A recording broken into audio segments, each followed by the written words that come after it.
કડાણા તાલુકાના દલધાલિયા ગામના સરપંચ દ્વારા સરકાર દ્વારા બનાવવામાં આવતા શૌચાલયમાં ગેરરીતિ આચરી લાભાર્થીઓના નામના રૂપિયા તાલુકા પંચાયતના કર્મચારીઓ સાથે સાંઠગાંઠ રાખી બારોબાર ઉપાડી કૌભાંડ બાબતે ગામ લોકો દ્વારા અનેક રજૂઆતો થવા પામી હતી અને તે બાબતે જિલ્લા વિકાસ અધિકારી દ્વારા તપાસ હાથ ધરવામાં આવી હતી।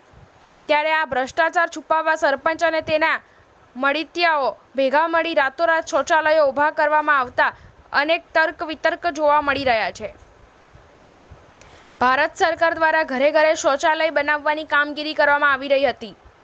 તેમાં કડાણા તાલુકાના દલધાલિયા પંચાયતમાં તાલુકા પંચાયત સ્વચ્છ ભારત મિશનના કર્મચારીઓ અને સરપંચની મિલીભગતથી 40 જેટલા શૌચાલય બનાવ્યા વગર બરોબર રૂપિયા ઉપાડી સરકારી નાણાં સગે વગે કર્યા હતા। જે બાબતે રજૂઆતો થતાં આ શૌચાલય કૌભાંડ શરૂ થાય એ પહેલાં લાભાર્થીઓના ઘર આંગણે રેતી ઈંટોના ઢગલા નાખી એક રાતમાં શૌચાલયના ખોખા ઊભા કરવામાં આવતા લાભાર્થીઓમાં પણ નારાજગી જોવા મળી હતી। લાભાર્થીઓ દ્વારા આવી માપદંડ અને ગુણવત્તા વગરની કામગીરી સામે રોષ વ્યક્ત કર્યો હતો। તાલુકામાં આવેલ ઠાકોરના નાધરા ગામે સરપંચ અને તેના મળતિયા દ્વારા રેતી સિમેન્ટનો માલ બનાવી માત્ર ઈંટોના દિવાલ ઊભી કરી શૌચાલય બનાવવાનું શરૂ કરતા તાલુકામાં અનેક તર્ક વિતર્ક જોવા મળી રહ્યા છે। તે બાબતે અનેક અટકણો ઊભી થવા પામી છે। ત્યારે શૌચાલય કૌભાંડમાં સરપંચ સાથે રહી ભ્રષ્ટાચાર આચરનાર તાલુકા પંચાયત કડાણાના કર્મચારીઓ ઉપર આ લટકતી તલવારથી તેમની રાતની ઊંઘ પણ હરામ થવા પામી છે।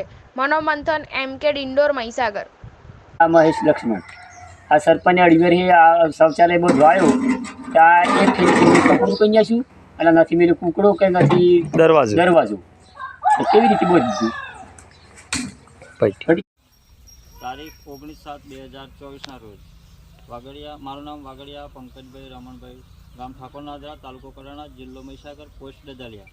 અમારા ગામના સરપંચે 3 વર્ષ પછી આ સંડાસ બાથરૂમ આવ્યા હતા, અત્યારે બનાવવા આવ્યો છે। રાતોરાત ઈંટો ખાલી કરી, હવારમાં આવીને સિમેન્ટને ખાલી કરી રાતોરાત ડાયરેક્ટ પાર્ટીશન લઈને તાત્કાલિક બનાવ્યું। નથી મરઘો મૂક્યો, નથી સંડાસનું બાથરૂમનું કોઈ પોલું કશું મૂક્યું નથી।